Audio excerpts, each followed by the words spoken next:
So, good. Now it's time for problem number 3. You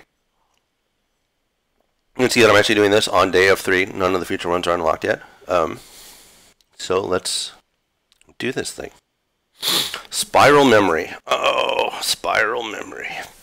You come across an experimental new kind of memory stored on an infinite two-dimensional grid. Each square in the grid is allocated in a spiral pattern, starting at a location marked 1, then counting up while spiraling outwards. For example, the first few squares are allocated like this.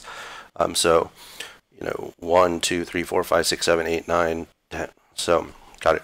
While this is very space efficient, requested data must be carried back to square 1, the location of the only access port. My programs can only move up, down, left, or right. They always take the shortest path.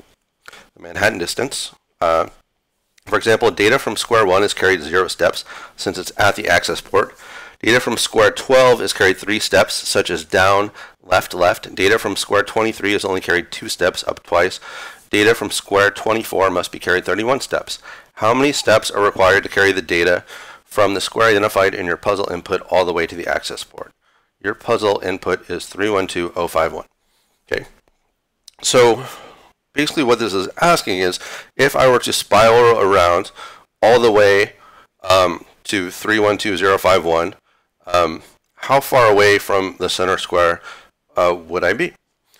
And there's several ways to approach this. And I think it will help if we actually do a couple more. Actually, you know what? I'm going to do something sort of wacky, which is I am going to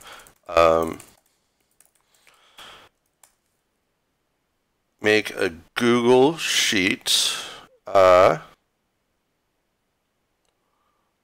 and just make a slightly bigger one of these, because I want to find the pattern for it, which means I want a little bit more than just what it does. So I don't use Google Sheets that much. I used to use Excel quite a lot, so we'll see if it works pretty similar. So if I start with 1, 2, 3, 4, 5, 6, 7, 8, 9, I think that's how it worked, right? And let me, this is probably really small, let me zoom in. Twice as big. Good. 9 and then 10 up to, and then it should have 23 over 8. So 10, 11, 12, 13, 14, 15, 16, 17, 18, 19, 20, 21, 22, 23, 24, 25. Okay, so, and what I'm going to do is I'm going to highlight each of these, I didn't want that, I wanted fill. Each time we turn a bottom right corner, because I'm going to look for like a pattern that is at these bottom right corners, because I think I'm going to be able to find one pretty easily. And so let me just go one more, 28, 29, 30, and this is probably not the most efficient way to do this, but that's what happens when I try and puzzle it out in real time. 39, 40, 41, 42, 43, 44, 45, 46, 47, 48, 49, 50. Okay, so this is another bottom right corner.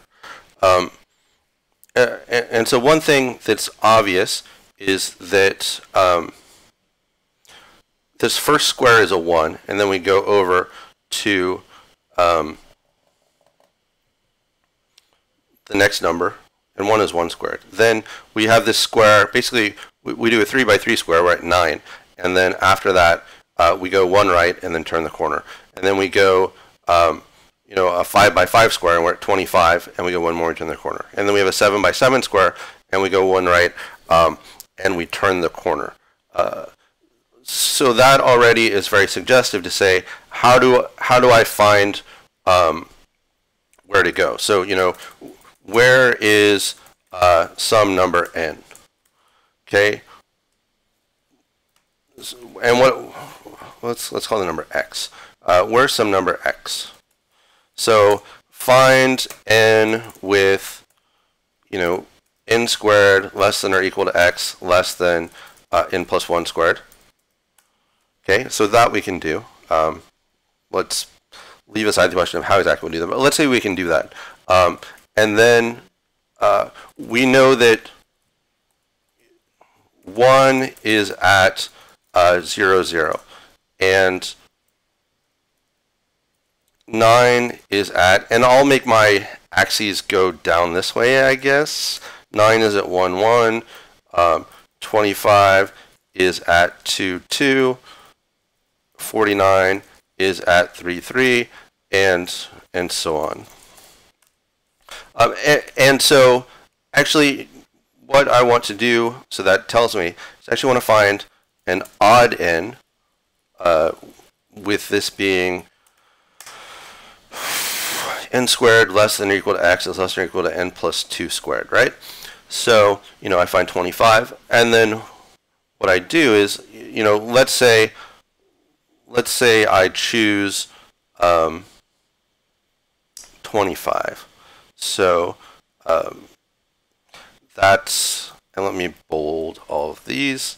Okay, so I choose 25, and that's my starting point. And then what I do is, okay, it's 5 squared, and because I want to keep, actually, how did I, oh, I see, I added an extra row. Good. So I do 25. And then once I do 25, I have the next, you know, 1, 2, 3, 4, 5, 6 here, the next 1, 2, 3, 4, 5, 6 here, the next 1, 2, 3, 4, 5, 6 here, and the next 1, 2, 3, 4, 5, 6 here. Okay? So, so this tells me sort of an ugly but not terrible way to do this. And so let's start with day 03 spiral.py, and as I did in the other days, I'm going to copy this and put it in the doc string. Okay, so to start with, we want to you know, find odd, I don't know what to call it, find odd square root of some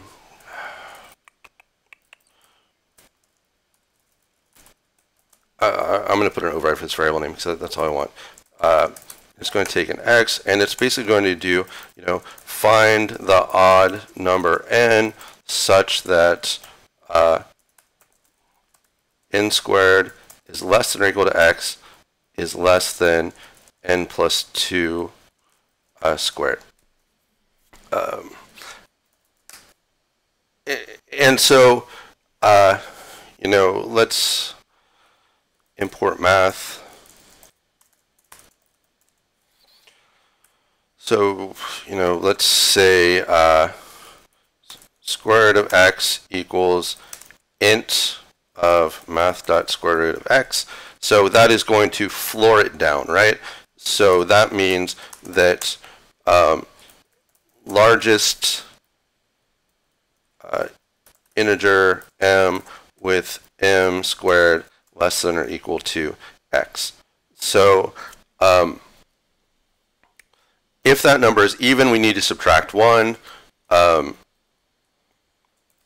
So if square root of x mod 2 equals 0, return square root of x minus 1.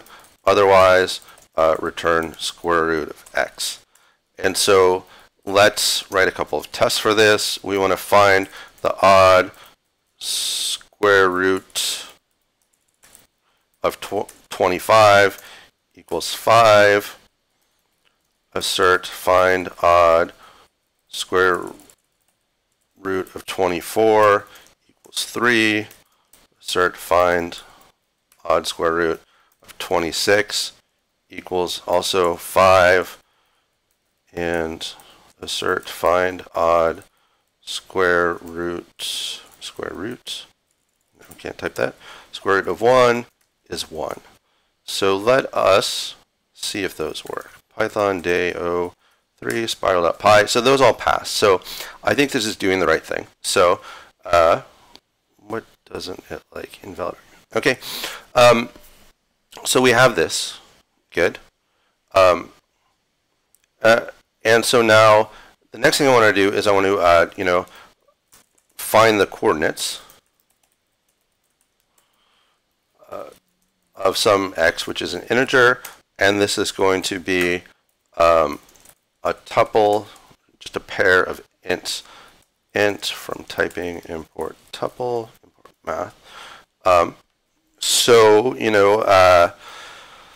let's say square root equals find odd square root x. Okay, so we're in the situation where let's say I've picked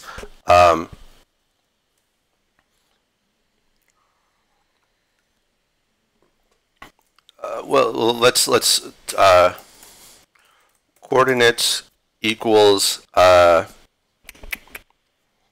so find coordinates. I'll call this num because I want to use x and y to be my x and y coordinates.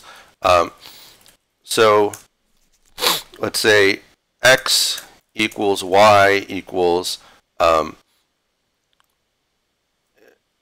so here we said this is when I have 1 it goes there, when I have 3 it goes there, when I have 5 it goes there, when I have 7 it goes there. So basically what I want to do is I want to I can actually just integer divide by 2 because if I do Ipython and I do 1 divided by 2, that's 0, 3 divided by 2, that's 1, 5 divided by 2, that's and so on. So if I this got a little bit too wide, but x equals y equals square root divided by 2. So that should work. And let's just return x. So this is not done. This is wrong. But let me assert that it should be right if I have actually a perfect square. So find coordinates for 1 should equal 0, 0. Assert find coordinates of 3 should be 1, 1. And assert that find coordinates of 5 should equal 2. Let's say that. And so I think that should be right. Let me find that's something entirely different. And I've lost my terminal. So let me get that back.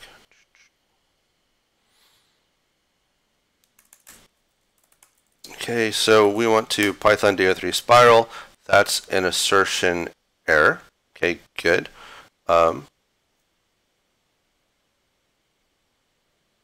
So let's go in and debug this. So what we can do is we can say run day 03 spiral.py, and I get an assertion error. So, but find coordinates 1 is good. Find coordinates 3 is 0, 0. Find coordinates 5 is 0, 0. Because I actually wanted to do 9 and 25. So I wrote my test wrong. And just to check that, let's do 9 and 25. Okay, so that looks good. Let's quit out of that. And now we can write the rest of this. And so what did I say? I said that basically start here. And then, so I've done, let's say I've done 5. Then I have 1, 2, 3, 4, 5, 6.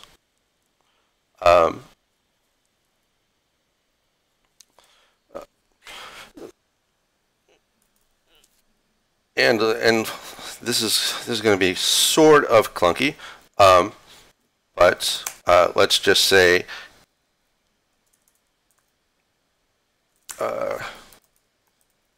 current equals num, while current is less current equals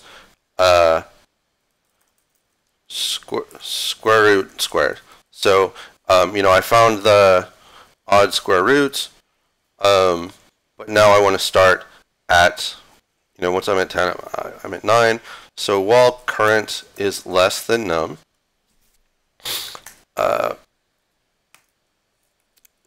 so what do I want to do? I want to do side length equals square root plus 1. So, when we're done with 5 by 5, side length is 6. And so what I mean by that is, once I've done the 25, I'll do 1, 2, 3, 4, 5, 6. While current, so let's see what the best way to do that is.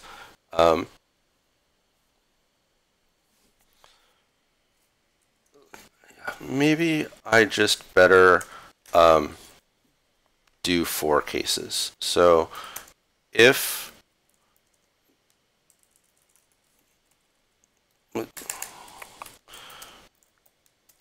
num equals current, so that's like, our number actually is 9, and I'll just one off this, return x comma y, less likely to recommend it now that you've done that to me.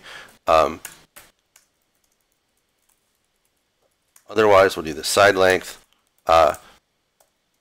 If num is less than or equal to, and you know what? Yeah, I don't even want to do current. I don't think I'll just say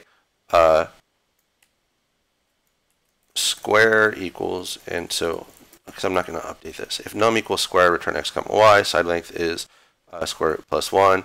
If num is less than or equal to square plus side length, I want to return x plus 1, and then y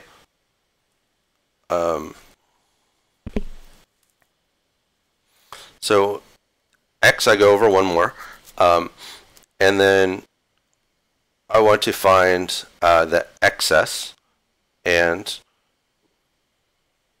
let's say excess equals square plus side length minus num, and with y I want to do y plus 1 minus excess. And so why is that? If I have excess, like let's say I have 26 off 25, then the excess is 1. So I actually want to go 0. When the excess is 2, I want to go 1. When the excess is 3, I want to go 2 in the negative direction. So that should work for this.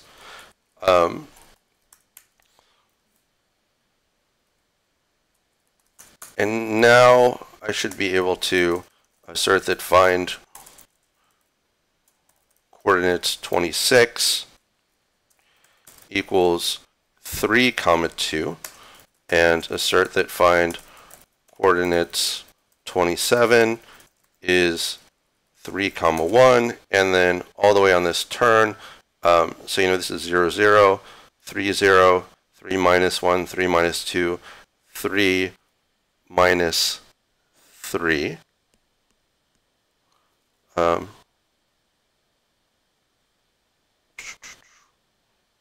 2 2 1 0 minus 1 minus 2 minus 3. Okay, so assert find coordinates of, and what did I call this? 31 equals 3 minus 3. Okay, so let me run those and see. Assert find coordinates 26 equals 3 comma 2. So let's see what it actually is. Run this. Okay, good.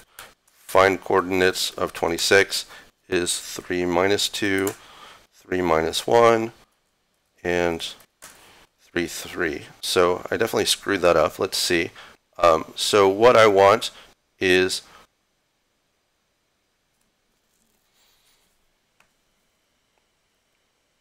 So if excess is 1, I want a y. If excess is 2, I want to go back. So it looks like if num is less than square plus side length, excess equals square plus side length minus num. Okay, that seems right. So the bigger number is, the smaller excess is. The smaller excess is, okay, print num, print square. Watching me debug in real time. Print side length,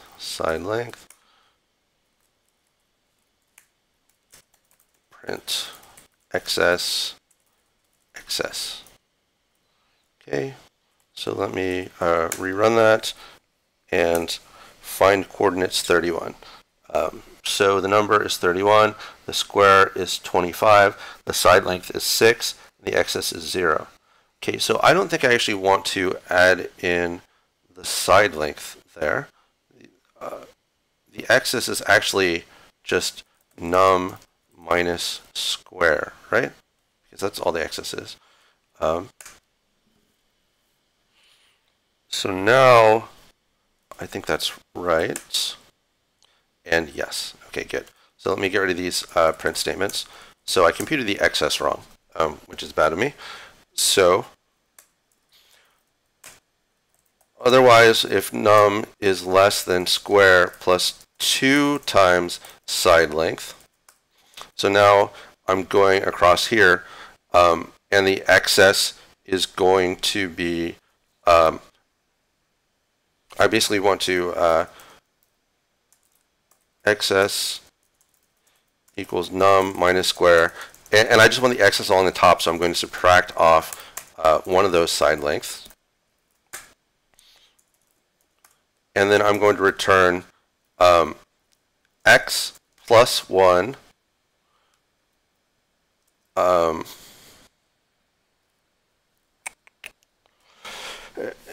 and so now again, you know, if I'm here, I have excess of 1 again, so I want to subtract that off from the x plus 1 minus excess, and then for the y, I actually want the y to be the most it can be here, which is x or y minus side length. So let's add a couple more asserts here. Find coordinates of 32 is, now it's 2 over and minus 3, and coordinates of 33 is 1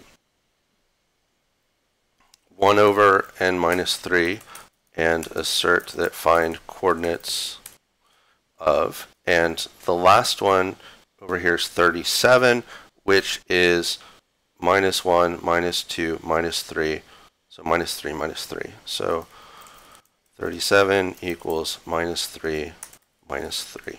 Okay, probably writing too many tests at this point. Okay, so find coordinates 32, and 32 it's saying is 2 over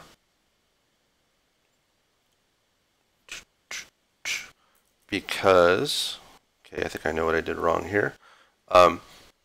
It's y plus 1 minus side length. This is getting kind of hacky, but okay. So, you know, basically, that's how the numbers worked out. L if num is less than or equal to square plus 3 times side length, then the excess is num minus square minus twice the side length, and I return, and now if you remember, the top left was minus 3 minus 3, and the original x and y were 2 and 2, so minus x minus 1 minus y minus 1.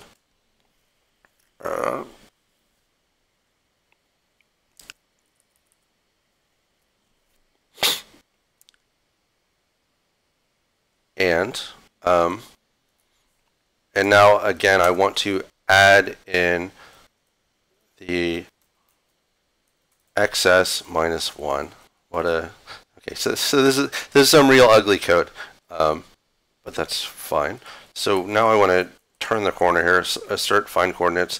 38 is minus 2, 3, and 39 is minus 1, 3. And then if I go all the way up to 43, that should be 1, 2, 3, 3, minus 3. So 43.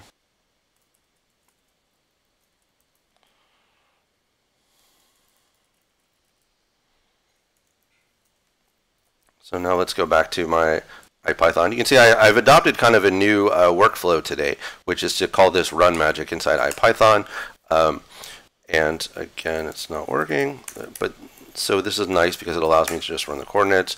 38 is minus 3, 3.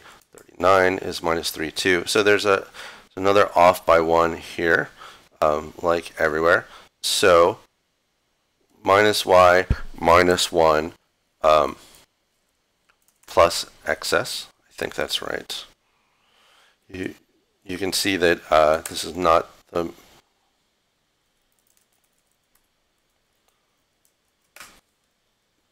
minus 3, 2. And it looks like I wrote these tests wrong. So these should be minus 3 in the x minus 2, minus 3 in the x minus 1, and then minus 3 in the x, 3 in the y. So I think that's the problem there. Okay, good. And then finally, else, otherwise we're on the for side. So the excess is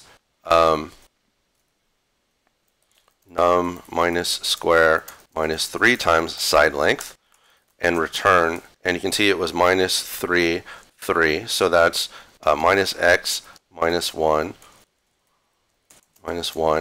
and that's actually y plus 1, and then plus the excess.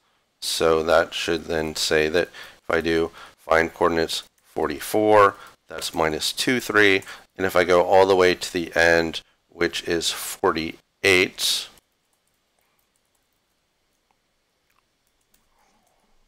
that should be 1, 2 over, and 1, 2, 3 down. 2, 3, and then just for fun, let's do find coordinates 49, which should hit our next square root, and that'll be 3, 3. So, assertion error. So once again, I screwed it up. That's fine. So 43 is minus 3, 3. And did I increment the y instead of the x? Probably I did. So this should be, this is why we write so many unit tests. I mean, these are not unit tests, but okay, good. So I think this thing all works. And now we can get back, and I have this nagging suspicion I'm actually not solving the right problem, but I think I'm solving the right problem. So we want to find the Manhattan distance. How many steps are required to carry the data from the square identified in puzzle input all the way to the access port? The access port is at 0, 0. So we're basically saying how many Manhattan steps is no space allowed after bracket. Fine, I can do that.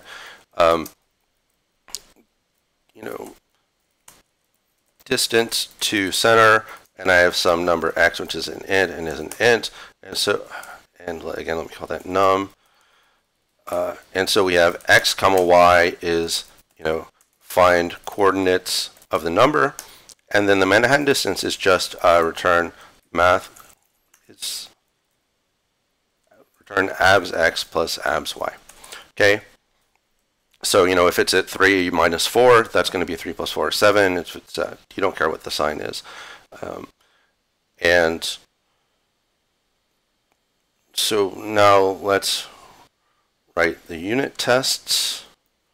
and I hope these work because otherwise I'm going to be sad. You know, assert, what did I call it? Distance to center 1 equals 0. Assert distance to center 12 equals 3. Assert distance to center 23 equals 2. And let me see make sure that looks right with my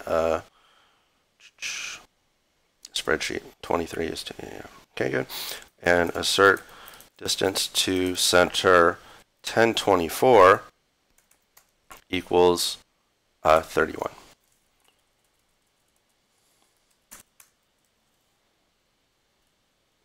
So now if I go back to my, okay, good. So all of those tests pass.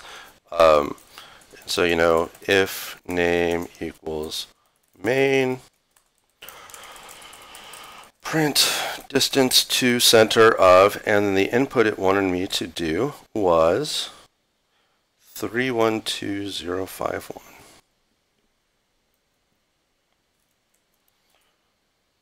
And I think that name equals main will run if I do this, and it says 430. So keep your fingers crossed for me, 430, that's the right answer. So don't tell anyone about how hacky that code was that we just wrote, but we are 1 gold star closer to debugging this printer. Okay. Part 2.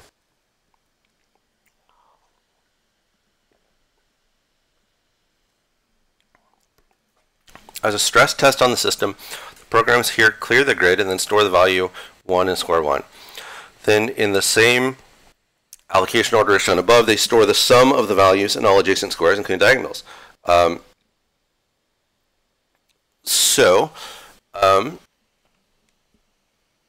does this mean? Square 1 starts with the value 1. Square 2 has only one adjacent filled square, so it also stores 1. Square 3 has both of the above squares neighbors, so some of their values 2. Square 4 has all 3 of the aforementioned squares as neighbors and scores some of their values 4. Square 5 has the first and fourth squares as neighbors, so it gets the value 5. Once a square is written, its value does not change. Therefore, the first few squares would receive the following values. What is the first value written that is larger than your puzzle input? Okay, good. So, basically we need to traverse this spiral, and in each case, find the neighbors, right? And then add them up. So what is the first value written that is larger than your puzzle input? So what I'm going to do is I'm just going to generate all these values. And how will I generate them? Well, luckily, and I lost my editor. This find coordinates is going to be really nice, right? Because this is find coordinates of 1, this is find coordinates of 2, find coordinates of 3. So 2 things happen. One is if I find coordinates just in order, I will visit each of these squares. And so what I can do is I can track, you know, when I add a value here, what are its neighbors, and add those things up. And so I don't think I explained that very well, but I think I can do it okay. And so I'm going to call this, what did they call it? First value larger than. First value larger than some number, which is an int, and that itself is going to be an int. Okay, and so, and what I'm going to do is I'm just going to define, I'm just going to write my grid as a dictionary where the keys are coordinate pairs and the values are ints. Okay, so, and I'm actually going to use a default dict that returns 0 for something that hasn't been put there. That will make it obviously a little bit easier. That means I need to import dict here, and from collections import default dict. So a default dict is, if you don't know it, it's a dictionary, but you give it a function that it calls whenever you look something up that's not in it. So here it will call the int function, which just returns 0. So that means if I try and look something up, it's going to return 0 if what I looked up is not in the dictionary. Okay, and so, and then the other thing I want is itertools count. Is that right? Itertools count. What? Yeah. So I just want an iterator that returns evenly spaced values. So count is going to give me an infinite sequence of integers, which is, I don't really need an infinite sequence, but I like to be clever. So from, I'll just import itertools. Import itertools. Okay. So what I can do is for I in itertools.count. So that's just going to go over every integer, every positive integer, 1, 2, 3, 4, whatever, and it'll never stop. But I'm going to put a return statement in here to make sure that it does stop at some point. And so what I want to do is first I want to say x and y equals, what did I call it? Find coordinates. Find coordinates. I. Okay. So let's do that. And what do I want to do? I want to say value equals sum of grid neighbor for, let me do this, grid neighbor for neighbor, I'll put that on the next line, for neighbor in get neighbors xy, and if value is, was it bigger or bigger than equal? Let's take a look. The first value that is larger, so that's bigger. So if value is larger than num, return value. Otherwise, I'll just stick it in the grid. Grid xy. I'm just going to do this. Location equals find coordinates y, and I'm going to write this as get neighbors of location, and grid location equals value, and then we keep going. So, what's it angry about here? Invalid syntax. I don't really know what that means, but I don't think it's invalid. Let's check it. Yeah, still works. So it's complaining about nothing at all. But what I haven't done is I haven't written this get neighbors for a location. So that's get neighbors. A location is a tuple int, and it's going to be an iterator of tuple. I should probably define a type alias like location is a tuple int, but that's fine. And so I should probably do iterator 2 up here. And I could write this out very cleverly, but I'm not going to. So xy equals location, and I'm just going to yield x plus 1 y. So over to the right, yield x plus 1 y minus 1, yield x y minus 1, yield x minus 1, y minus 1, yield x minus 1, y. So I'm basically looking at every neighbor, but not the same place. Yield x minus 1, y plus 1, and there should be 8 of them. Yield x, y plus 1, yield x plus 1, y plus 1. So that should be 1, 2, 3, 4, 5, 6, 7, 8, and I've just yielded them all. So that's going to give me all of the neighbors which should work. And now let's write a few assert. So, you know, they have this. So let's say that the first one bigger than first value larger, and this is a pretty coarse test. So the first value larger than 400 is 747. Assert first value larger than 747 is 806. And let's see if even those work.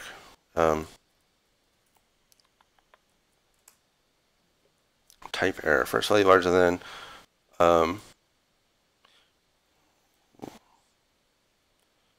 I did this on the first day too. I wrote my asserts wrong.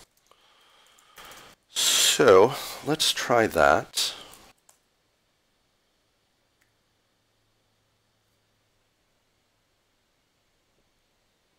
Okay, well that's not good. I've entered into some kind of infinite loop.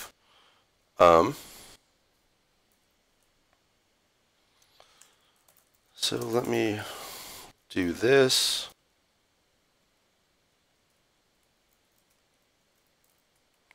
Because I think I've done something wrong. I mean, I know I've done something wrong, but let's see what it is.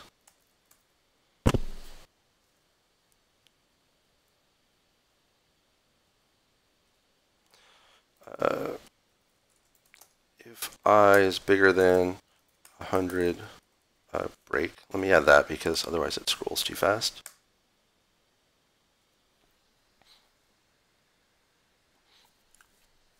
So, oh, well, I should start at 0, so that's a problem.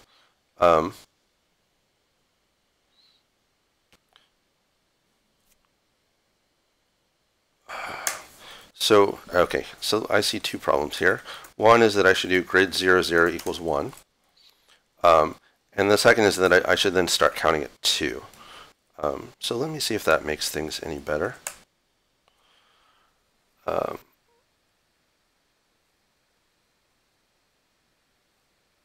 So 1, 2, 4, 5, 10, 11, 23, 25, 56, 362, 747. Okay, good. Those actually look like the numbers that I want. So let me remove this print statement, and let me also remove this I statement. And my asserts worked. Good. So now, what is the first value that is larger than your puzzle input is still 312051. So let's do print first value larger than 312051.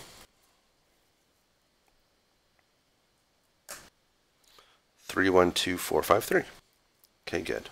So, how are you feeling about this? That's the right answer. Fantastic. So, as you can see, this one was a little bit more challenging than the previous days, but we got it to work anyway. So now,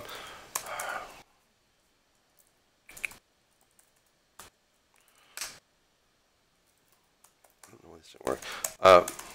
My pi day 03 spiral. 89 missing return statement.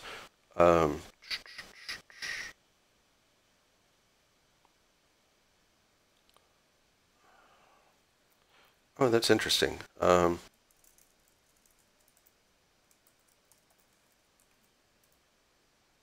if I change it to generator? I wonder if that would make it happier.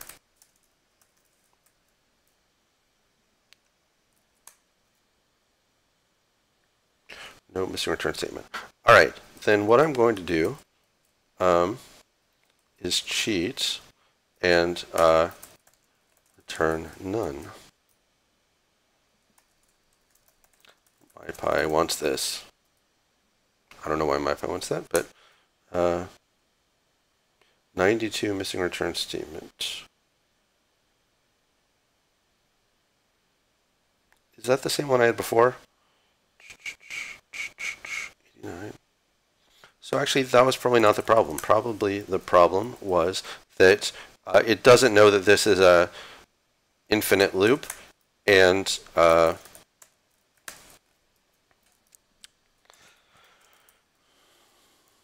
is not happy without a return statement. I wonder if I put an error here. Raise runtime error impossible to get here.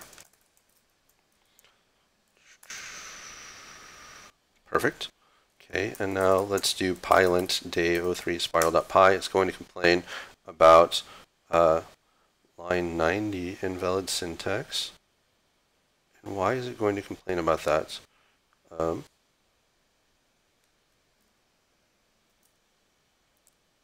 don't know what it's complaining about, other than that somehow it doesn't like Python. Pylint disable equals invalid syntax. I don't know that I feel like arguing with it about why that's the case. Invalid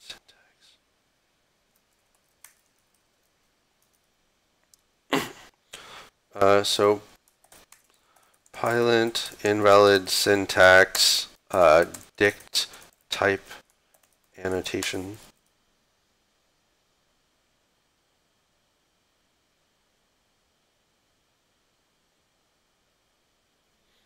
Okay, so I have a theory here, which is, yes, which Python, okay, so I don't have pylint installed in this virtual env, so it's using the global one, which is not Python 3.6, which doesn't like the Python 3.6 syntax, and so now if I do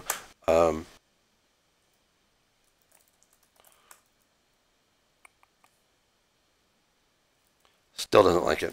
All right, you know what?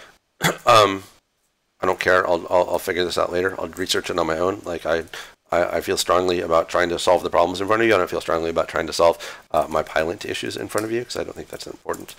Git add day03 spiral.py, git commit.m day03 of live coding, and git push.